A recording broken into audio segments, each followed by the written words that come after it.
Hadirin hadirat sekalian, kedua-dua isu yang kita bawakan pada malam ini, isu banjir, isu umrah, ini kedua-duanya melibatkan kerugian, dan ini adalah ujian yang besar. Kalau banjir dia punya kerugian, tak payah cerita lah. Baru-baru ni tular satu berita, ada seorang artis, bolehlah kita sebutkan namanya, saudara Abi Yus. Luar biasa sekali ujian Allah kepada beliau. Rumahnya dia baru buat di kampung Paya Lebar di Hulu Langat. Lagi 10% lagi nak siap. Tengah buat finishing, wallpaper, begitulah nak mencantikkan. Dia keluarkan belanja kurang lebih 200,000 lah buat rumah itu. Ketika kejadian, dia berada di Meru dan Bukit Kapar di Kelang, sedang membantu mangsa banjir di sana. Tiba-tiba tukang telefon dia, "Bos, rumah dah tak ada." Ingatkan rumah masuk air, rumah hilang tu, hanyut. Sebiji rumah hanyut tu nak masuk sungai. Bayangkanlah apa perasaan kita. Rumah hanyut. Orang lain menangis-nangis, ada lagi rumah. Boleh lagi dicuci-cuci. Dia tak ada apa nak cuci, bersih, licin. Licin, tak ada apa tinggal. Tapi ketika dia bercerita pengalaman dia itu dalam satu rancangan televisyen, dia boleh senyum, tuan-tuan. Dia senyum bukan kerana dia jutawan Bitcoin. Bukan. Kalau orang Bitcoin senyum 200,000. Dia berjuta lagi banyak. Dia hanyalah artis biasa. Cari makan sana sini, buat lawak, jadi DJ sementara, dapat kumpul duit, buat rumah, rumah hanyut. Hilang sekelip mata. 200,000. Adakah 200,000 itu besar? Ada seorang pengusaha ikan sangkar di pinggir Sungai Pahang. Rugi 30,000. Selepas 10,000 ikan telepia, ikan patin, ikan baung yang dia bela mati sebab banjir. Dia ada 35 petak sangkar, dan ada satu sangkar tu ada 7,000 ikan patin terlepas. Apabila pengikat tali sangkar itu putus kerana dihentam oleh balak hanyut. Balak hanyut yang tu, kepala air itulah, balak hanyut dibawa oleh arus deras. Ada satu lagi pengusaha ikan sangkar rugi 7 juta. Selepas 280 sangkar ternakan dia pecah dan dihanyutkan air deras. Kesemua ikan ternakannya itu ada 500 tan. Tilapia, patin, jelawat, jelai, baung. Ini semua ikan have semua ni. Bukan ikan murah-murah. Setakat siakap Langkawi tu kami senyum tengok harga dia. Kami ikan nama kerai. Ikan kerai tu time bayar kerai. Nangis bayar. Nama pun ikan kerai. Hanyut gitu ya. Banyak ujian kita tak dapat nak bayangkan sebab kita tak kena. Kalau isu umrah, berapa kerugian? Masya Allah. Kalau ikut kepada anggaran daripada Persatuan Agensi Pelancong Umrah dan Haji ataupun PAPUH, semua industri yang terlibat dalam perkhidmatan umrah ini dijangka menanggung kerugian 1 bilion disebabkan oleh penangguhan ini. Semua industri termasuk penerbangan dan sebagainya lagi. Sejumlah 35 juta kerugian ditanggung pula oleh agensi dan juga jemaah umrah susulan penangguhan sementara yang bermula pada hari ini. Kalau ikut Persatuan Pengembaraan dan Agensi Pelancongan Selangor, SAFTA,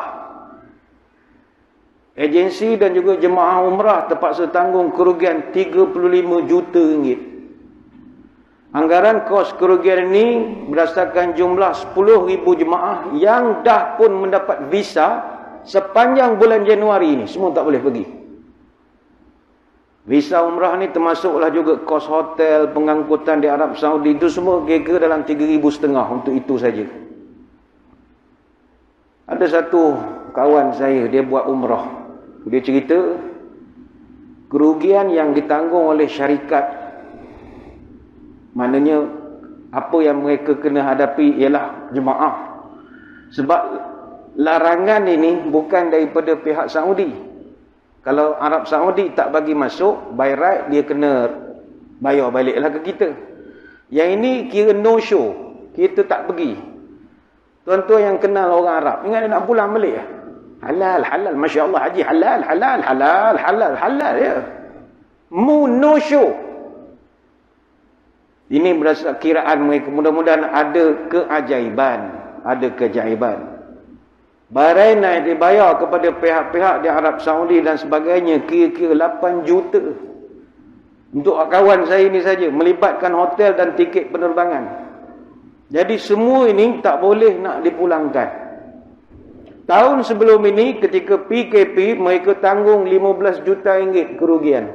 Sebab hotel Arab ni dia jenis setahun, kita pajak setahun. Burn gitu sajalah. Dan umrah yang tertangguh ini untuk dia saja ada kurang 8,000 orang. Memang rugi banyak. Dan jemaah pula dia tak boleh nak batalkan. Contohlah tuan-tuan ambil pakej bulan 2 contohnya. Bila dah jadi begini, tuan-tuan pun cuak juga, lalu telefon tu, boleh tak batal? Tak boleh. Kenapa tak boleh batal? Sebarang pembatalan akan melibatkan kos pembatalan. Yang akan dikenakan beberapa surcharge berdasarkan peruntukan di bawah perenggan-perenggan tertentu.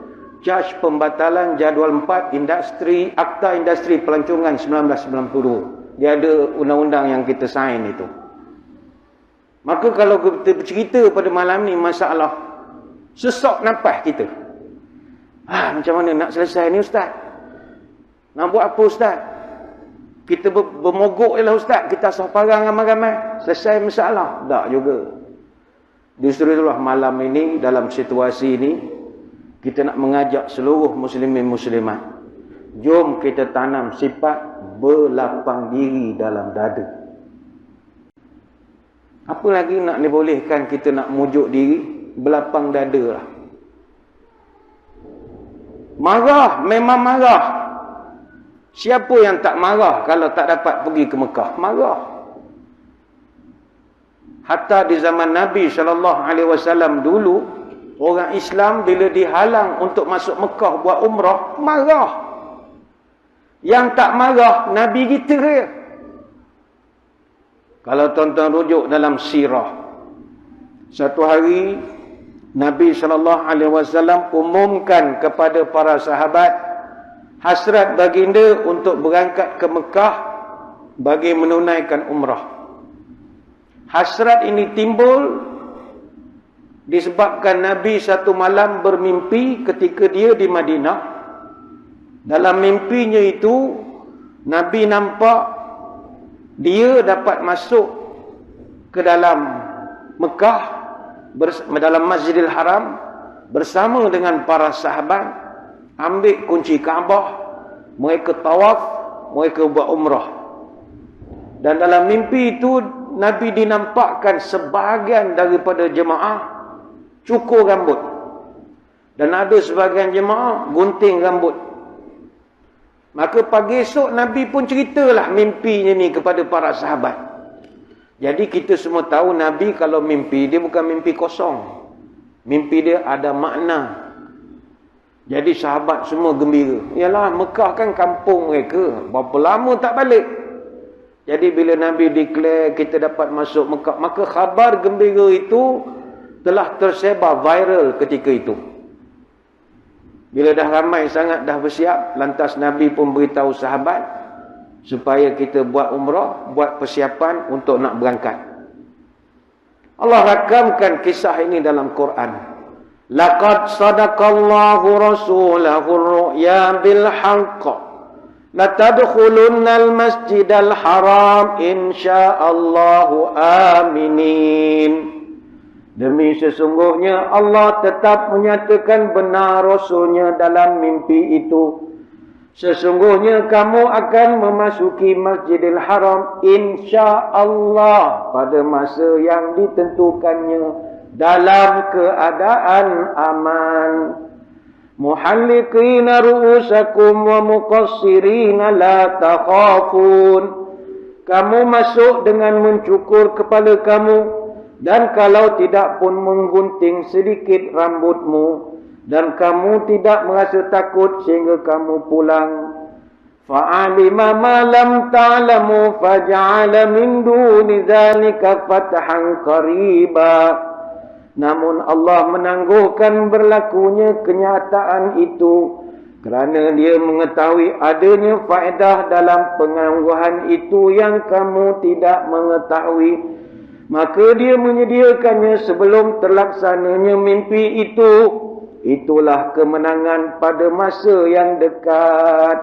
Surah Al-Fathu ayat 27. Lantas Nabi pun keluarlah daripada Madinah Al-Munawwarah menuju ke Makkah Al-Mukarramah pada hari Isnin tanggal 1 Zulqaidah tahun 6 Hijrah. Tujuan baginda 100% nak buat umrah, tak ada niat lain. Maka kata para sahabat, kharaja Rasulullah sallallahu alaihi wasallam amal Hudaybiyah yuridu ziyaratal bait la yurid qitalan wa saqa ma'hu 70 budnah wa kana an-nasu 700 rajulin kanat kullu budnatin an 10 nafar. Nabi keluar pada tahun berlakunya perjanjian Hudaybiyah. Baginda nak melakukan ziarah ke Baitullah dan tidak terlintas pun mahu berperang. Baginda membawa 70 ekor unta dan diiringi 700 orang laki-laki bersama Nabi. Setiap seekor unta adalah untuk 10 orang.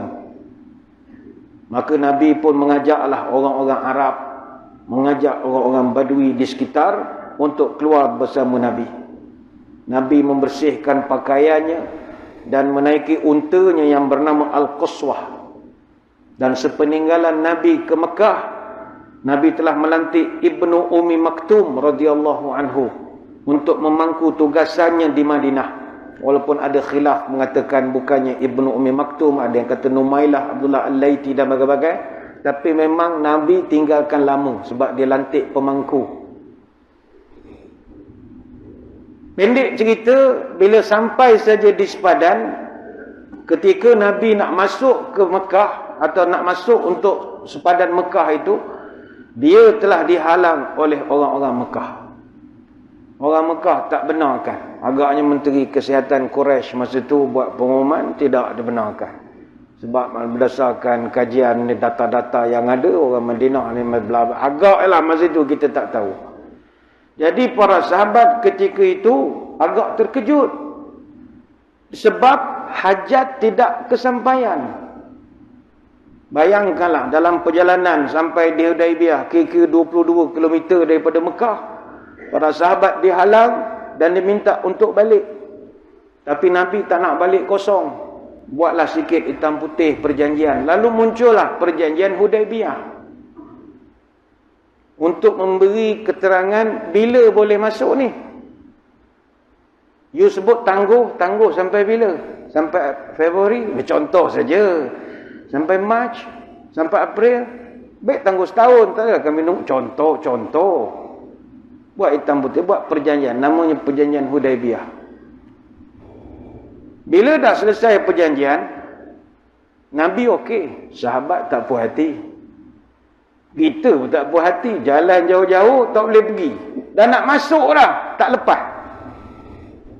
Sahabat yang paling berani Umar Al-Khattab radhiyallahu anhu.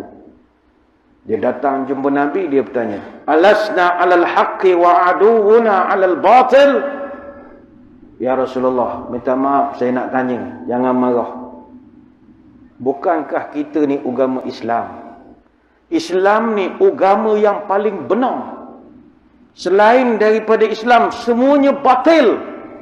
Betul atau tidak, Tuan? Nabi jawab, bala, of course, ya.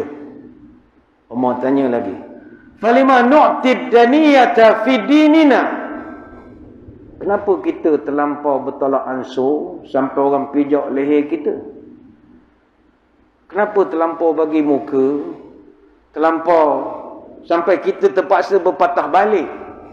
Sedangkan Allah belum turunkan apa-apa keputusan. Sama ada kita balik ataupun kita teruskan perjalanan, ya Rasulullah. Ini Umar Al-Khattab. Dia berani. Nabi pun jawab, wahai Ibn Al-Khattab, inni Rasulullah. Aku ni Nabi. Walastu a'sihi wa huwa nasiri. Sekali-kali aku tidak akan derhaka kepada Tuhan aku. Dialah pembantu aku. Dia yang membantu aku. Allah membantu aku. Aku takkan sia-siakan Allah. Aku takkan tinggalkan Allah. Umar tanya lagi. Awalaisa kunta tuhaddithuna anna sana'til bait fanatufu bihi? Ya Rasulullah, minta maaf saya nak tanya. Bukankah sebelum ini Tuan beritahu kita akan masuk Masjidil Haram, kita akan tawaf di Kaabah? Dulu Tuan cakap begitu. Macam mana sekarang ni tak boleh pergi pula dah? Umar protes. Maka Nabi SAW bila didesak-desak oleh Sayyidina Umar itu, Nabi jawab, bala, ya, aku pernah cakap begitu. Tetapi fa akhbartuka anna na'tihil am, adakah aku beritahu pada engkau kita akan tawaf pada tahun ini? Aku tak cakap. Aku hanya beritahu kita akan masuk Mekah buat tawaf. Aku tak cakap tahun ini. Fa innaka atihi wa mutawwafun bihi. Nabi terangkan kepada Umar, tapi one thing for sure, satu benda yang boleh pasti, satu hari nanti kita akan datang ke rumah Allah ini dan kita akan tawaf. Umar tak puas hati. Tak puas hati tuan, kita tak puas hati. Dia jumpa Sayyidina Abu Bakar. Dia jumpa Abu Bakar. Skripnya lebih kurang sama juga. Wahai Abu Bakar, falima nu'tid daniyata fi dinina idza qala ayyuhar rajul innahu la Rasulullah. Umar tanya kepada Abu Bakar, apa kita ni terlampau bagi muka sangat? Orang pijak kita, orang tak hormat kita. Kita ada maruah, kita nak buat umrah, orang tegak-tegak suruh balik, takkan tak melawan? Biar putih tulang, jangan putih mata bah.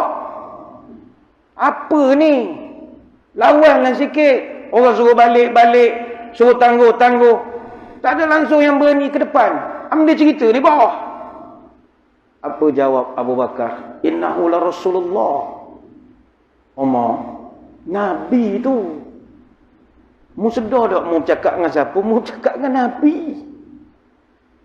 Kata Abu Bakar, wahai Umar, berpegang teguhlah dengan keputusan ini sampai kau mati. Nescaya Allah akan berada bersamamu kalau kamu duduk dalam kebenaran. Abu Bakar dia melembutkan balik. Ketika itulah kata ulama turun firman Allah, inna fatahna laka fatahan mubina. Sesungguhnya kami akan membuka bagi perjuanganmu wahai Muhammad satu jalan kemenangan yang jelas nyata. Surah Al-Fatah ayat yang pertama. Kemudian Nabi pun ketika ayat ni turun, dia panggil satu orang sahabat, mau pergi baca ayat ni kepada Sayyidina Umar. Dia tak sabar sangat. Bacakan ayat ni pada dia. Setelah mendengar ayat ini, Umar tanya kepada Nabi, ya Rasulullah, adakah ayat ni mengatakan kita sekarang di pihak yang menang ya Rasulullah? Nabi kata, ya, kita menang. Kerana kita redha dengan ketentuan Allah. Umar puas hati dibalik. Kata para ulama, antaranya kata Az-Zuhri, selepas peristiwa itu, Umar merasa sangat menyesal seumur hidup kerana keceluparannya meninggikan suara depan Nabi. Dia marah, dia kesal sangat dengan percakapan dia itu. Sehingga kata Az-Zuhri, fa'amiltu lidzalika a'malan. Kata Umar, disebabkan kebiadaban aku itu, aku telah wajibkan diriku buat beberapa amalan sunat. Aku bersedekah, berpuasa, semayang, aku membebaskan hamba, segala kebaikan aku buat. Sebab aku bimbang percakapan aku kepada Nabi ketika itu melukakan hati dia. Dan aku berdoa kepada Allah, semoga inilah kebaikan yang aku buat diterima di sisinya. Cerita ni panjang, boleh rujuk dalam Sirah Nabawiyah li Ibni Ishaq. Sebab itu kalau tuan-tuan marah, munasabah. Tapi bagaimana melihat Nabi Sayyidina Abu Bakar? Sabar. Sabar itu subur. Enggak sabar masuk kubur. Sabar. Sabar. Nak cakap apa lagi? Takkan nak suruh tuan-tuan yang mengasah parang pula balik rumah. Sabar. Sabar.